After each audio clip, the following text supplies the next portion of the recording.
Welcome back. Israel ಹಾಗೆ Iran ನಡುವೆ ಕಾವೇರಿದ ಯುದ್ಧ. ಅಮೆರಿಕ ಬಳಿಕ ಇಂಗ್ಲೆಂಡ್ ನಿಂದಲೂ ಕೂಡ ಈಗ ಶಾಕ್ ಎದುರಾಗಿದೆ ಇರಾನ್ಗೆ. ಇರಾನ್ ನ್ಯೂಕ್ಲಿಯರ್ ಅಸ್ತ್ರ ಹೊಂದುವಂತಿಲ್ಲ. ಅಮೆರಿಕ ಬಳಿಕ ಇಂಗ್ಲೆಂಡ್ ಕೂಡ ಈಗ ಎಚ್ಚರಿಕೆಯನ್ನು ಕೊಟ್ಟಿದೆ. ವಿಶ್ವಸಂಸ್ಥೆಯ ಭದ್ರತಾ ಮಂಡಳಿಯಲ್ಲಿ ಈ ಹೇಳಿಕೆಯನ್ನ ಈಗ ಕೊಟ್ಟಿರುವಂತದ್ದು ಇಂಗ್ಲೆಂಡ್. ಕೇವಲ ಅಮೆರಿಕ ಅಥವಾ ಪಾಶ್ಚಿಮಾತ್ಯದ ಬೇರೆ ಬೇರೆ ರಾಷ್ಟ್ರ ಮಾತ್ರ ಅಲ್ಲ, ಇಂಗ್ಲೆಂಡ್ ಕೂಡ ಈಗ ವಿಶ್ವಸಂಸ್ಥೆಯಲ್ಲಿ ಈ ಒಂದು ಹೇಳಿಕೆಯನ್ನು ಕೊಟ್ಟಿದೆ. ಯಾವುದೇ ಕಾರಣಕ್ಕೂ ಕೂಡ ಇರಾನ್ ನ್ಯೂಕ್ಲಿಯರ್ ಅಸ್ತ್ರವನ್ನ ಹೊಂದುವಂತಿಲ್ಲ. ಅಮೆರಿಕ ಈಗಾಗಲೇ ದಾಳಿಯನ್ನೇ ಮಾಡಿಬಿಡ್ತು 3 ಕಡೆ. ಯಾವುದೇ ಕಾರಣಕ್ಕೂ ಕೂಡ ನೀವು ಪರಮಾಣು ಬಾಂಬ್ ವಿಚಾರದಲ್ಲಿ ನೀವು ಇಂಪ್ಲಿಮೆಂಟ್ ಮಾಡುವಾಗ ಇಲ್ಲ. ಸದ್ಯೀಗ ಇಂಗ್ಲೆಂಡ್ ಕೂಡ ಅದನ್ನೇ ವಾದ ಮಂಡಿಸ್ತಾ ಇದೆ. ಶಾಕ್ ಮೇಲೆ ಶಾಕ್ ಈಗ ಇರಾನ್ಗೆ. ಈ ಬಗ್ಗೆ ಮಾತನಾಡೋಣ. ನಮ್ಮ ಜೊತೆ ಇದ್ದಾರೆ ನಿವೃತ್ತ ವಿಂಗ್ ಕಮಾಂಡರ್ ಸುದರ್ಶನ್ ಅವರು. ಸುದರ್ಶನ್ ಅವರೇ ನಮಸ್ಕಾರ. ಈಗ ಬಹಳ ಪ್ರಮುಖವಾಗಿ ಬೇರೆ ಬೇರೆ ರಾಷ್ಟ್ರಗಳಲ್ಲಿ ಈಗ ಪರಮಾಣು ಬಾಂಬ್ ಇದೆ. ಸೊ ಆದ್ರೆ ಇರಾನ್ ಈಗ ಅದನ್ನು ಇಂಪ್ಲಿಮೆಂಟ್ ಮಾಡೋಕೆ ಟ್ರೈ ಮಾಡ್ತಾ ಇದೆ. ಸೊ ಇರಾನ್ ಇಂಪ್ಲಿಮೆಂಟ್ ಮಾಡಿಕೊಂಡು ಅಣುಬಾಂಬ್ ಇದ್ರೆ ಏನ್ ಸಮಸ್ಯೆ ಆಗತ್ತೆ ಅಂತ, ಯಾಕಂತ ಹೇಳಿದ್ರೆ ಅಷ್ಟೊಂದು ಅಪಾಯಕಾರಿನ ಇರಾನ್ ಹತ್ರ ಅಣುಬಾಂಬ್ ಇದ್ರೆ ಅಂತ.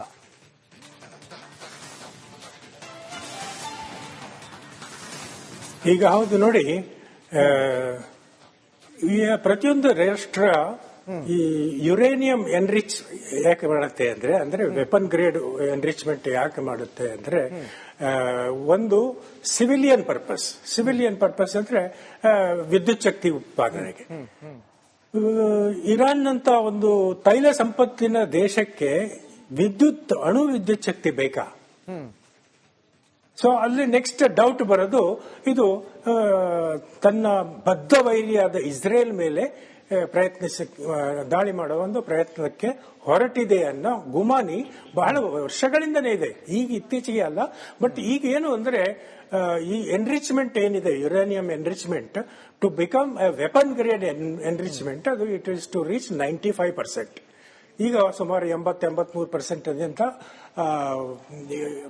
ಅಂತಾರಾಷ್ಟ್ರೀಯ ಮಟ್ಟದ ಈ ಅಣು ವಿಜ್ಞಾನಿಗಳ ಒಂದು ಸಂಸ್ಥೆ ಏನಿದೆ ಅದು ಅನುಮಾನ ಪಡ್ತಾ ಇದೆ. ಇಷ್ಟು ಅಂದ್ರೆ ಕೆಲವೇ they are just few months away from enriching uranium to weapon grade ಅಂತೇಳಿ. ಅಷ್ಟೊತ್ತಿಗೆ ಇದನ್ನ ಸರ್ವನಾಶ ಮಾಡಲೇಬೇಕು. ಇದು ವಿಶ್ವಶಾಂತಿಗೆ, ಬರೀ ಇಸ್ರೇಲ್ಗೆ ಅಷ್ಟೇ ಅಲ್ಲ, ಇದು ಒಂದ್ಸರಿ ಸ್ಫೋಟಗೊಂಡ್ರೆ ಅದು ಎಷ್ಟು ವಲಯವನ್ನು ಆವರಿಸುತ್ತೆ ಅಂತ ಹೇಳಕ್ಕಾಗಲ್ಲ. ಸೊ ಅದಕ್ಕೆ ಎಲ್ಲ ದೇಶಗಳು ಒಂದಿಷ್ಟು ಇದಕ್ಕೆ ವಿರೋಧಿಸ್ತಿದ್ದಾವೆ. ಇಂಥ ಇರಾನ್ ಅಂತ ಒಂದು ದೇಶ ಅಣು ಅಸ್ತ್ರಗಳನ್ನು ಇಟ್ಕೋಬಾರ್ದು. ಅದು ಯಾವಾಗ ಉಪಯೋಗಿಸ್ತಾರೋ ಇಟ್ ಈಸ್ ವೆರಿ ಡೇಂಜರಸ್. ಈಗ ನೋಡಿ, 1981ರಲ್ಲಿ ಇದೇ ತರ ಆಯ್ತು. ಈಗ ಇತಿಹಾಸ ಮರುಕಳಿಸ್ತಿದೆ. ಆವಾಗ ಇದ್ದವನು ಒಬ್ಬ ಐಲು ದೊರೆ ಸದ್ದಾಮ್ ಹುಸೇನ್ ಅಂತೇಳಿ ಇರಾಕ್ನಲ್ಲಿ.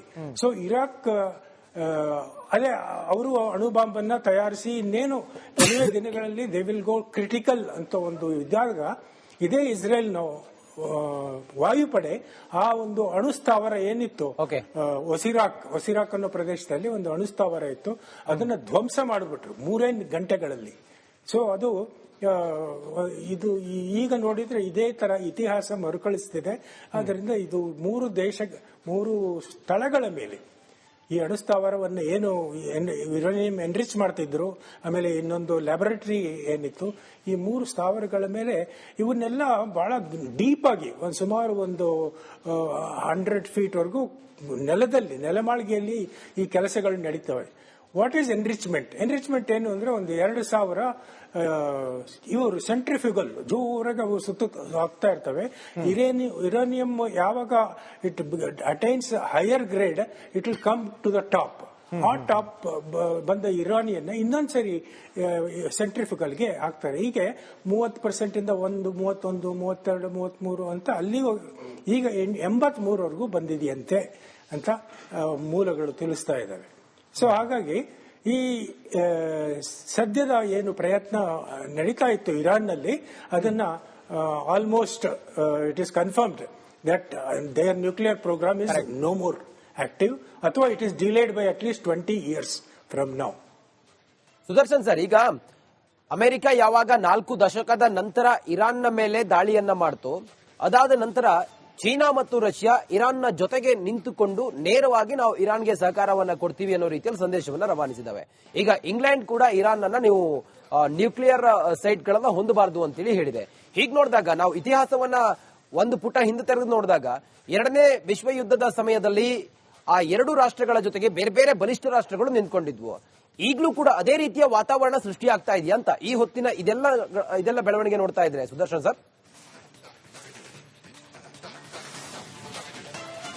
ಹೌದು, ನೋಡಿ, ಹೇಳಕ್ಕಾಗಲ್ಲ. ಯಾಕಂದ್ರೆ ಈ ಇರಾನಿನ ಮಿತ್ರಗಳು ಒಂದು ಕಡೆ ಆದ್ರೆ ಇರಾನಿನ ಪ್ರಾಕ್ಸಿಗಳು ಇನ್ನೊಂದು ಕಡೆ.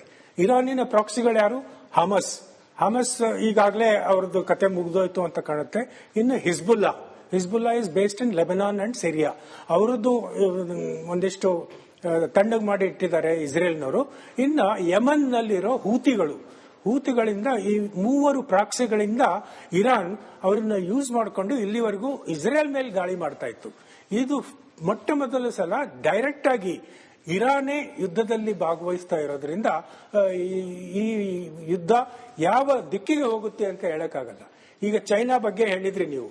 ಚೈನಾ ಮೊದಲಿಂದನೂ ಅವ್ರಿಗೆ ಬೇಕಾದ ಒಂದು ಶಸ್ತ್ರಾಸ್ತ್ರಗಳನ್ನಾಗ್ಲಿ ಅಥವಾ ವಾಯು ರಕ್ಷಣಾ ವ್ಯವಸ್ಥೆಯನ್ನಾಗ್ಲಿ ಸಪ್ಲೈ ಮಾಡ್ತಾ ಇದೆ. ಆದ್ರೆ ಈಗಿನ ಪರಿಸ್ಥಿತಿಯಲ್ಲಿ ಚೀನಾ ಬೂಟ್ಸ್ ಆನ್ ಗ್ರೌಂಡ್ ಅಂತ ಹೇಳ್ತಾರಲ್ಲ, ಅಂದ್ರೆ ಅವರ ಸೈನಿಕರನ್ನ ಕಳಿಸ್ಕೊಡುತ್ತಾ ಅಥವಾ ಅವರ ಯುದ್ಧ ವಿಮಾನಗಳು ಅವರ ಪೈಲಟ್ಗಳನ್ನ ಕಳಿಸ್ಕೊಡುತ್ತಾ? ಬಹುಶಃ ಸಾಧ್ಯವಾಗಲಾರದು. ಯಾಕಂದ್ರೆ ಚೀನಾದ ಆಂತರಿಕ ಪರಿಸ್ಥಿತಿಯು ಏನಂತ ನೆಟ್ಟಗಿಲ್ಲ. ಸೊ ಅವರು ಇನ್ನೊಂದು 2-3 ವಿಮಾನಗಳ ಲೋಡ್ ಮಾಡಿಕೊಂಡು ಶಸ್ತ್ರಾಸ್ತ್ರಗಳನ್ನ ಕಳಿಸಬಹುದು. ಬಟ್ ರಷ್ಯಾ ನೋಡ್ಕೊಂಡ್ರೆ ರಷ್ಯಾನು ತನ್ನ ಪ್ರೊಲಾಂಗ್ಡ್ ವಾರ್ ವಿತ್ ಯುಕ್ರೇನ್ ಆದ್ರಿಂದ ಅವರು ಬಹುಶಃ ಈ ಕಡೆ ಜಾಸ್ತಿ ಗಮನ ಕೊಡ್ಲಾರರು. ಹೇಳಿಕೆ ಕೊಡ್ತಾರೆ. ಯಾಕಂದ್ರೆ they want to show that we are against US more than with Iran ಅನ್ನೋದಕ್ಕೆನ ವಿ ಆರ್ ಅಗೇನ್ಸ್ಟ್ US ಅಂತ ಹೇಳಿಕೆ ಕೊಡ್ತಾರೆ. ಆಮೇಲೆ ಇನ್ನೊಂದು most surprise and unpredictable country ಅಂದ್ರೆ ನಾರ್ತ್ ಕೊರಿಯಾ. ಅಲ್ಲೂ ಒಬ್ಬ ಐಲು ಸರ್ವಾಧಿಕಾರಿ ಇದ್ದಾನೆ. ಸೊ ಅವನು ಏನ್ ಮಾಡ್ತಾನೋ, ಅವನು ಈ ಯುದ್ಧದಲ್ಲಿ ಭಾಗವಹಿಸ್ತಾನೋ ಗೊತ್ತಿಲ್ಲ. ಯಾಕಂದ್ರೆ ನಾರ್ತ್ ಕೊರಿಯಾ ಈಗಾಗಲೇ 10,000 ಸೈನಿಕರನ್ನ ರಷ್ಯಾ ಕಳಿಸ್ಕೊಟ್ಟಿದೆ. So going by that example, North Korea may send more soldiers and more war equipment to Iran. So ಹಾಗಾಗಿ ಈ ಒಂದು ಅನ್ಪ್ರೆಡಿಕ್ಟಬಿಲಿಟಿ ಏನಿದೆ ಅದು ಹೇಳಕ್ಕಾಗಲ್ಲ. ಆಮೇಲೆ ಈ ನೆಕ್ಸ್ಟ್ ರಿಟಾಲಿಯೇಷನ್ ಆಗಿ ಇರಾನ್ ಯಾರ ಮೇಲೆ ದಾಳಿ ಮಾಡ್ತಾರೆ? ಇಸ್ರೇಲ್ ಮೇಲೆ ದಾಳಿ ಮಾಡ್ತಾರಾ ಅಥವಾ ಅಮೆರಿಕ? ನೋಡಿ, America with in Mediterranean C and Qatar ಎಲ್ಲ ಸೇರ್ಕೊಂಡು 50,000 ಜನ ಸೋಲ್ಜರ್ಸ್ ಇದ್ದಾರೆ. 3 ಏರ್ಕ್ರಾಫ್ಟ್ ಕ್ಯಾರಿಯರ್ ಇದಾವೆ ಅಂಡ್ ಸುಮಾರು 70 ಯುದ್ಧ ವಿಮಾನಗಳಿದಾವೆ. ಸೊ ಅವುಗಳ ಮೇಲೆ ದಾಳಿ ನಡೆಸಿದ್ರೆ ಪರಿಸ್ಥಿತಿ ಬಿಗಡಾಯಿಸುತ್ತೆ. ಆಮೇಲೆ ಈಗಾಗಲೇ ನಿನ್ನೆ ರಾತ್ರಿ ಇರಾನ್ ಒಂದು ನಿರ್ಧಾರ ತಗೊಂಡಿದ್ದಾರೆ. ಏನು ಅಂದ್ರೆ, ನಾವು ಈ ಹೊರ್ಮುಜ್ ಜಲಸಂಧಿಯನ್ನ ಮುಚ್ಚಿಬಿಡ್ತೀವಿ, ತಡೆ ಹಿಡಿತೀವಿ. ಅದ್ ಹೆಂಗ್ ಮುಚ್ಚುತ್ತಾರೆ ಅಂದ್ರೆ, ಮೈನಿಂಗ್ ಆಗ್ತಾರ ಗೊತ್ತಿಲ್ಲ, ಅಥವಾ ಅಂಧಾಧುನ್ ಬಾಂಬ್ ಮಿಸೈಲ್ ದಾಳಿ ಮಾಡ್ತಾರ ಗೊತ್ತಿಲ್ಲ, ಅಥವಾ ಎಲ್ಲಾ ಹಡಗುಗಳಿಗೂ ಇದೇ ತರ ಆಗುತ್ತಾ? ಯಾಕಂದ್ರೆ ನೋಡಿ, ಈ ಒಂದು ಜಲಸಂಧಿ ಮಾರ್ಗವಾಗಿ Saudi Arabia, United Arab Emirates, Qatar, Iraq, Iran ಇವೆಲ್ಲ ತೈಲ ಸಂಪನ್ಮೂಲಗಳ ದೇಶಗಳು ವ್ಯವಹರಿಸಬೇಕಾಗುತ್ತೆ. ಈಗ ಇದನ್ನೇ ಬಂದ್ ಮಾಡಿದ್ರೆ ಯಾರು ಬರ್ತಾರೆ ಅವ್ರ ಹತ್ರ ತೈಲ ತಗೊಳಕ್ಕೆ? ಸೊ ಅವರಷ್ಟಿಗೆ ಅವರೇ ಒಂದು ಲಾಂಗ್ ರೋಪ್ ಹಿಡ್ಕೊಂಡು ನೇಣಕ್ಕೊಂಡಾಗುತ್ತೆ. ಸೊ ಇದು ಒಂದಿಷ್ಟು ಇಮಿಡಿಯೇಟ್ ಎಮೋಟಿವ್ ರಿಟಾಲಿಯೇಟರಿ ಮೆಜರ್ ಇರಬಹುದು. But it will not be for a long time. In any case, should India worry?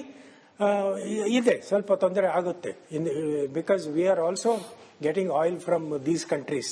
ಆಮೇಲೆ but we are totally not dependent on these countries. We are getting oil from Russia, we are getting oil from western Africa. ಅದರಿಂದ ಸದ್ಯಕ್ಕೆ ನಮಗೆ worry ಮಾಡೋದು ಬೇಡ. ಇನ್ನು ಮುಂದೆ ನಾವು ಪರ್ಯಾಯ ವ್ಯವಸ್ಥೆಯನ್ನ ಮಾಡ್ಕೋಬೇಕು. ಅದು ಪರ್ಯಾಯ ವ್ಯವಸ್ಥೆ ಇನ್ನೊಂದು ಏನಾಗುತ್ತೆ ಅಂದ್ರೆ, ನಾವು ರಷ್ಯಾದ ಈಶಾನ್ಯ ತುದಿಯಲ್ಲಿರುವ ಒಂದು ಪೋರ್ಟ್ ಇದೆ, ದಟ್ ಇಸ್ ವ್ಲಾಡಿವೋಸ್ಟಾಕ್ ಅಂತ ಹೇಳಿ. ವ್ಲಾಡಿವೋಸ್ಟಾಕ್ನಿಂದ ಚೆನ್ನೈಗೆ ಈಗಾಗಲೇ ನಾವು ಟ್ರಯಲ್ ರನ್ ಮಾಡಿದೀವಿ. ಆಮೇಲೆ ಇದನ್ನು ಮುಂದುವರೆದು ವ್ಲಾಡಿವೋಸ್ಟಾಕ್ ಟು ವಿಶಾಖಪಟ್ಟಣಂ. ಸೊ ಆ ಮಾರ್ಗವಾಗಿ ಬರೋದ್ರಿಂದ ನಾವು ಕಂಪ್ಲೀಟ್ ಆಗಿ ಈ ಸ್ಟ್ರೇಟ್ ಆಫ್ ಹಾರ್ಮುಜ್ ಅನ್ನ ಬೈಪಾಸ್ ಮಾಡಬಹುದು, ಇವನ್ ಆಫ್ರಿಕಾವನ್ನು ಬೈಪಾಸ್ ಮಾಡಬಹುದು. Correct sir, thank you so much.